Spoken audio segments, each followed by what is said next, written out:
sejahtera bagi kita semua. Siamo tutti fratelli, iter anima caritas. Salam kemanusiaan. Pohon pepaya tiada berduri, tumbuh bersama bunga melati. Izinkan saya memperkenalkan diri, moga-moga berkenan di hati. Perkenalkan, nama saya Darul Fatia Nakbar dari tim PMR Mula Kota Surabaya. Hari ini saya akan menjelaskan tentang pertolongan pertama mengenal luka. Apakah teman-teman tahu pertolongan pertama? Pertolongan pertama adalah pemberian pertolongan kepada korban yang mengalami sakit atau cedera secara mendadak sebelum dilarikan ke tempat rujukan atau fasilitas kesehatan. Nah, teman-teman mungkin sudah sering mendengar kata luka, dan mungkin sebagian dari teman-teman sudah pernah mengalami luka, baik dengan sengaja maupun tidak disengaja. Apakah kalian tahu tentang luka? Luka adalah rusaknya jaringan kulit.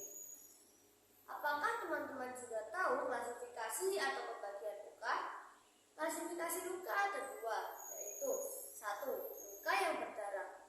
Misalnya, luka yang terjadi saat kita terjatuh kemudian mengeluarkan darah. 2. Luka yang tidak berdarah. Misalnya, luka yang terjadi saat kita terbentur benda keras.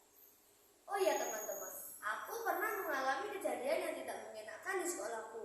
Saat bermain bola, aku terjatuh mengenai batu dan berdarah. Rasanya sakit sekali. Nah, luka yang kualami ini adalah luka yang berdarah. Kenapa sih kita perlu menutup luka? Bila ada luka yang berdarah, sebaiknya kita bersihkan dengan antiseptik kemudian ditutup. Jika tidak ada antiseptik, kita bisa menggunakan air mineral yang tersegel dan steril untuk menghambat atau menghentikan luka. Fungsi dari penutup luka adalah 1. Membantu menghentikan pendarahan. 2. Mencegah kuman masuk ke dalam luka.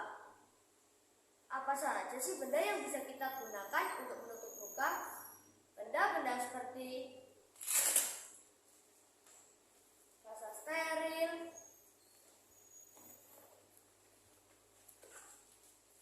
plester, penutup buatan sendiri bisa kita gunakan untuk menutup luka.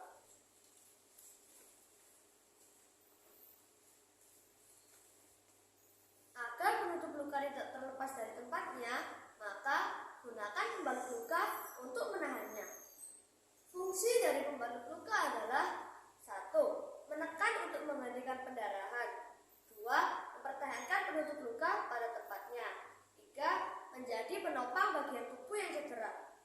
Berikut contoh-contoh pembalut luka antara lain: 1. Pembalut gulung atau perban. 2. Pembalut segitiga atau mitela. 3. Pembalut rekat atau plester. Sebelum praktek pertolongan luka kita lakukan, pertama, kita mencuci tangan terlebih dahulu.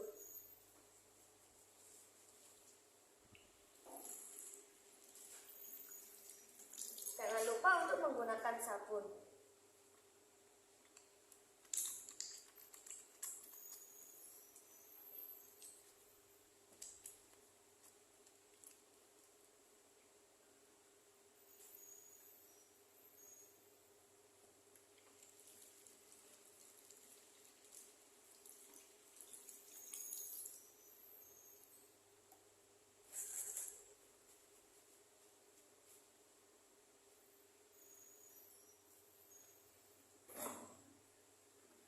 Lalu kita gunakan sarung tangan latex jika diperlukan.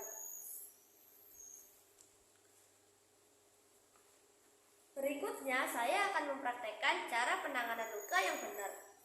Pertama, basuh luka dengan air mengalir.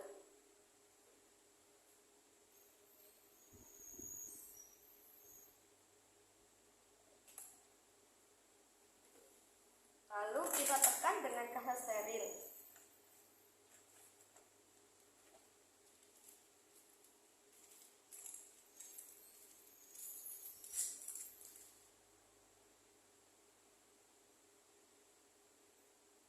Lalu kita tinggikan luka setinggi 15 cm dari jantung. Lalu kita berikan antiseptik ke luka.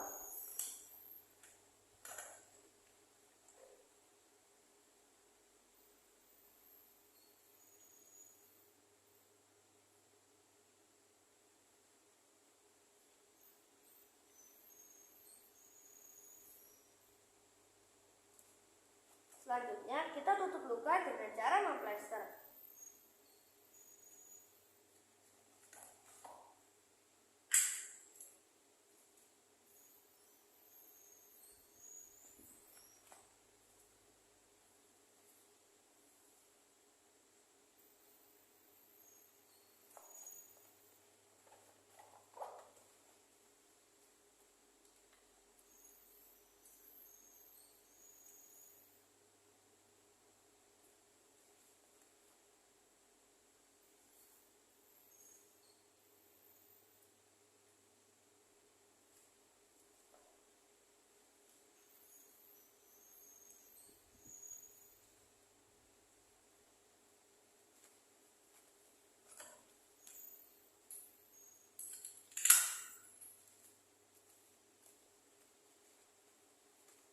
Selanjutnya, kita lakukan proses pembalutan jika diperlukan.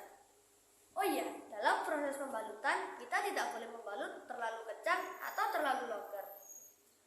Terakhir, larikan korban ke fasilitas kesehatan jika diperlukan. Nah, teman-teman, tadi kita sudah belajar tentang 1. Pengertian pertolongan pertama, 2. Pengertian dan klasifikasi luka, 3. Fungsi dan benda-benda yang digunakan untuk menutup luka, 4. Fungsi dan contoh membalut luka, 5. Cara penanganan luka yang benar. Oke, sekian dulu dari saya. Pesan dari saya, selalu berhati-hati dalam bermain dan selalu siapkan kotak P3K. Burung dara burung cendrawasih, cari dulu di Papua. Cukup sekian, terima kasih. Semoga bermanfaat untuk semua. Wassalamualaikum warahmatullahi wabarakatuh.